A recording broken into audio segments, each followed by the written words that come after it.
अध्यक्ष, वो भागीदारी परिवर्तन मोर्चा के कन्वीनर मोहतरम जनाब बाबू सिंह कुशवाहा साहब, जनाब शौकत अली साहब अध्यक्ष मजलिस इत्तेहादुल मुस्लिमीन उत्तर प्रदेश, और जनाब मुबश्शिर अहमद साहब जो इस विधानसभा के मजलिस इत्तेहादुल मुस्लिमीन के प्रत्याशी हैं, मौजूद हाज़रीन इकराम, बुजुर्गान मिल्लत, मेरे गयूर नौजवान साथियों, इज्जतदार माँ और बहनों, आप तमाम का बेहद शुक्रिया कि आपने अपना कीमती वक्त निकालकर आज की इस मीटिंग में शिरकत की।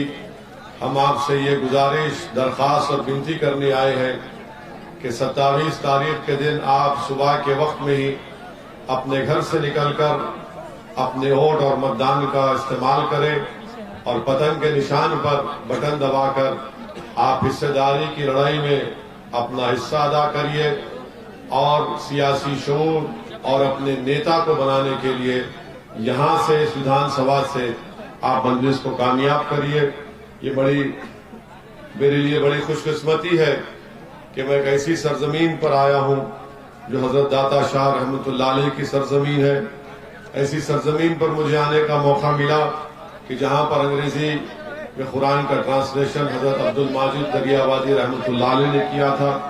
यकीनन ये एक मुबारक सरजमीन है और मैं अपने आप को खुशनसीब समझता हूँ कि मुझे यहाँ पर आकर अपनी बात करने का मौका मिला। मेरे अजीज दोस्तों और बुजुर्गों, इस विधानसभा में बहुत से मसाइल हैं। डिग्री कॉलेज नहीं है और जो सफदरगंज की रोड है बुरे हाल में है और सरकारी अस्पताल की जगह बहुत है लेकिन वीरान है। सब्जी मंडी, बस स्टॉप की जरूरत है और आप जानते हैं कि यहाँ पर माशाल्लाह से जो पासपोर्ट की इंक्वायरी के लिए एप्लीकेशन जाता है तो बगैर 2000-3000 के कबूल नहीं होता। तो ऐसे बहुत से मसाइल हैं। तो इसलिए ये जो लड़ाई हम लड़ रहे हैं कुशवाहा साहब के साथ, ये हिस्सेदारी की लड़ाई है, ये आपकी लड़ाई है और यहाँ से इंशाअल्लाह मुबश्शिर अहमद कामयाब होंगे तो गरीब और मजलूम, पिछड़ा, अति पिछड़ा को इंसाफ मिलेगा। अगर आप ये समझ रहे हैं कि समाजवादी है और समाजवादी जो है बीजेपी को रोक पाएगी, तो मैं आपसे अपील कर रहा हूं कि आपने यही फैसला 2014 में किया था और आपका फैसला सही साबित नहीं हुआ। बीजेपी जीत गई। 2017 में आपने फैसला लिया कि राहुल और अखिलेश यादव को वोट देंगे, मगर आपका वो फैसला सही नहीं था। 2019 में आपने अखिलेश और बहन मायावती को वोट देने का फैसला लिया, वो फैसला भी आपका गलत साबित हुआ, बीजेपी जीत गई।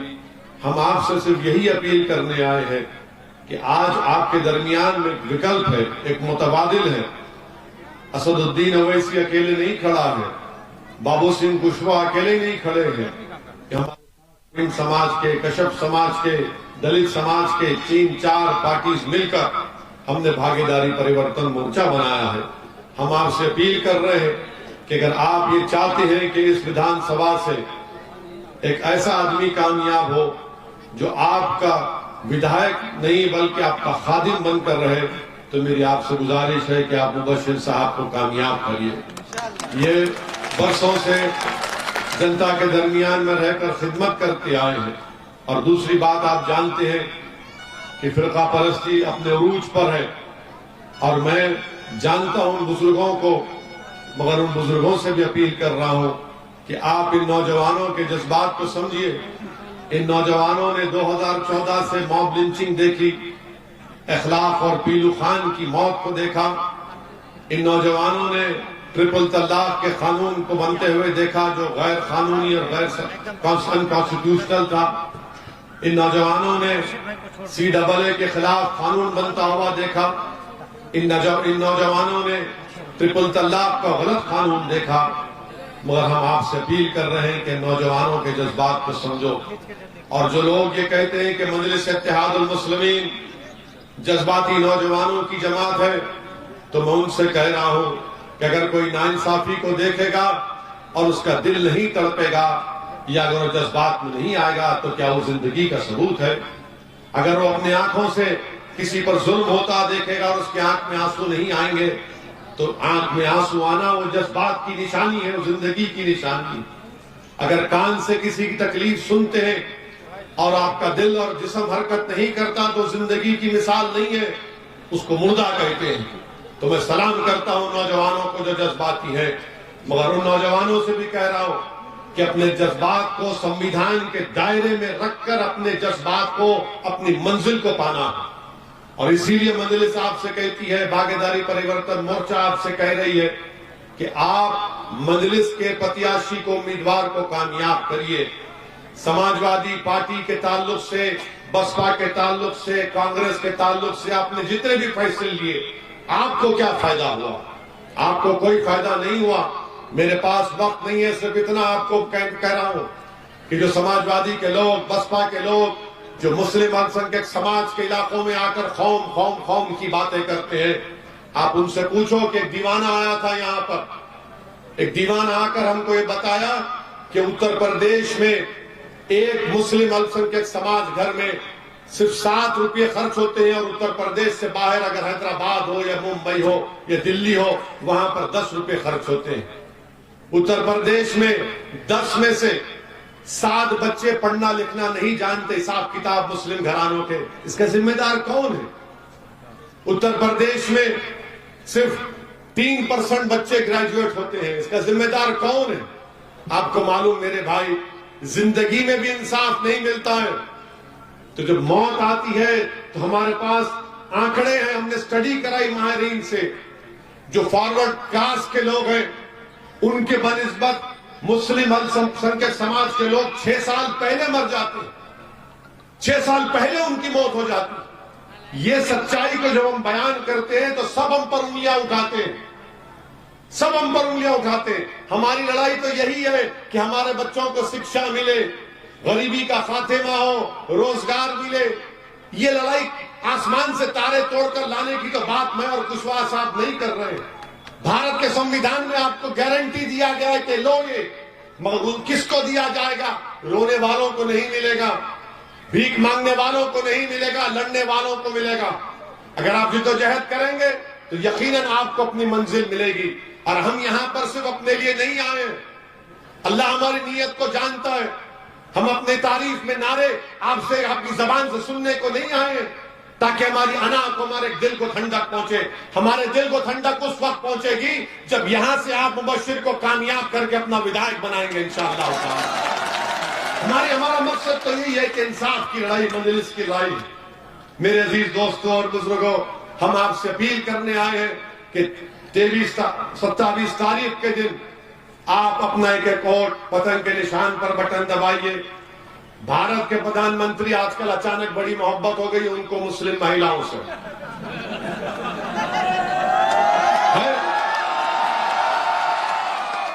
भारत के प्रधानमंत्री आज भी कहीं भाषण में बोले कि कहां है वो लोग जब उनकी बच्चियां घरों को आ जाती थी। भारत के प्रधानमंत्री कहां गई आपकी मुस्लिम महिलाओं से मोहब्बत, जब कर्नाटक में बच्चियां, आपकी सरकार उन बच्चियों को हिजाब और निकाब पहनने से स्कूल और कॉलेज जाने से रोक रही है। कहां गई आपकी मोहब्बत कि हमारी बेटियों को सरेआम उनके कपड़े उतारे गए, बुर्का उतारा गया रोड पर। जब आपको मोहब्बत नजर नहीं आई? और आपकी मोहब्बत कहां गई जब आपकी सरकार ने उत्तर प्रदेश के मदरसों में 1 पैसा नहीं दिया? आपने गवर्नमेंट ऑफ इंडिया की स्कीम है, मदरसा मॉडर्नाइजेशन स्कीम, हमने पार्लियामेंट में सवाल उठाया था, मुख्तार अब्बास नकवी ने झूठा वादा किया, उत्तर प्रदेश की सरकार को 40% हिस्सा देना था, नहीं दिया। कहां गई आपकी मोहब्बत प्रधानमंत्री जब CAA के प्रोटेस्ट में 22 मुसलमानों को गोली मारकर हलाक कर दिया गया, कत्ल कर दिया गया? ये मेरे अल्फाज नहीं है, जस्टिस सुदर्शन रेड्डी जो सुप्रीम कोर्ट के साबिका जज थे उन्होंने कहा। मेरे अजीज दोस्तों बुजुर्गों, अब प्रधानमंत्री नया जुमला बोले हैं कि 10 मार्च के बाद 10 मार्च के बाद सांड और आवारा पशुओं के गोबर से आपको दौलत निकाल कर देंगे। वाह प्रधानमंत्री वाह, गोबर से दौलत निकलेगी है। और वो सांड और वो आवारा पशु एक रात में पूरी किसान की दौलत को खा के चले जाते हैं तो प्रधानमंत्री बोले खाने दो, मैं गोबर से निकालूंगा। वाह प्रधानमंत्री, क्या दिमाग है आपका। आप बताइए, प्रधानमंत्री इस तरह की बात करेगा? एक प्रधानमंत्री को कहना चाहिए था कि भाई मसला क्यों पैदा हुआ। 2017 से आपने इस मसले को पैदा किया और फिर प्रधानमंत्री एक और बात बोल दिए कि उत्तर प्रदेश की जनता कहती है कि हम मोदी का साथ क्यों छोड़ेंगे, हमने उसका नमक खाया है। आप मोदी का नमक खाए या देश का नमक खाए? किसका नमक खाया? डरो मत, जोर से बोलो। तो प्रधानमंत्री ये समझ रहे कि हम सब उनका नमक खाए। प्रधानमंत्री आप भी देश का नमक खा के प्रधानमंत्री बने, आप किसी और का नमक नहीं खाएं। अगर खाएं तो बताइए हमको किसका नमक खाए आप? प्रधानमंत्री बोल रहा, बताइए प्रधानमंत्री ये समझ रहे कि अगर मैं पेट्रोल डीजल गाड़ी में भराता हूं, मोटरसाइकिल में डालता हूं तो उन पैसों से गरीब को राशन मिलता है। अगर एक गरीब महिला एक बिस्किट का पैकेट खरीदती है अपने भूखे बेटे या बेटी को खिलाने के लिए तो उस कीमत से जीएसटी मिलता है। और प्रधानमंत्री बोल रहे मैंने बड़ा एहसान किया। कुछ एहसान नहीं किया प्रधानमंत्री ने, बल्कि रोजगार नहीं मिला उत्तर प्रदेश के युवाओं को। उत्तर प्रदेश के रोजगार का बीजेपी ने 5 साल पहले कहा था 70 लाख लोगों नौजवानों को युवाओं को नौकरी मिलेगी, सिर्फ 3 लाख को देने का झूठा दावा करते हैं। किसान परेशान है, गरीब परेशान है। वो नौजवान जो रात भर महीनों पढ़ता है, गांव से निकलकर शहर जाकर एग्जाम लिखता है, तो योगी की सरकार कहती है एग्जाम नहीं होगा, पेपर लीक हो गया। और योगी कहते हैं कि माफिया भाग गया, क्रिमिनल भाग गया। अरे कहां भागा? जो हमारी गाड़ी पर 4 गोलियां चलाई वो किसके घर का दामाद था? कौन क्रिमिनल था वो? तो मेरे अजीज दोस्तों और बुजुर्गों, इन्हीं की सरकार में यहां पर एक मस्जिद को शहीद कर दिया गया था। हमने उसको बात को उठाया, क्या समाजवादी ने उठाया, कांग्रेस ने उठाया उसको? हम पर मुकदमा बुक हो गया।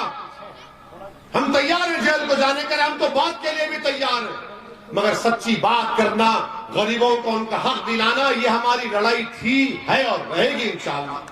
हम आखिरी बात आपको बताकर रुखसत हो रहे हैं।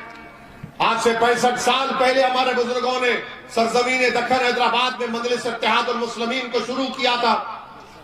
हम कोई नवाब खानदान के नहीं है, हम कोई बड़े खानदान आला जात के नहीं है। हमारे आबो अजदाद गरीब थे, मेहनत मजदूरी करने वाले थे, मगर उनमें जज्बा था, जज्बाती थे, जिद्दी थे।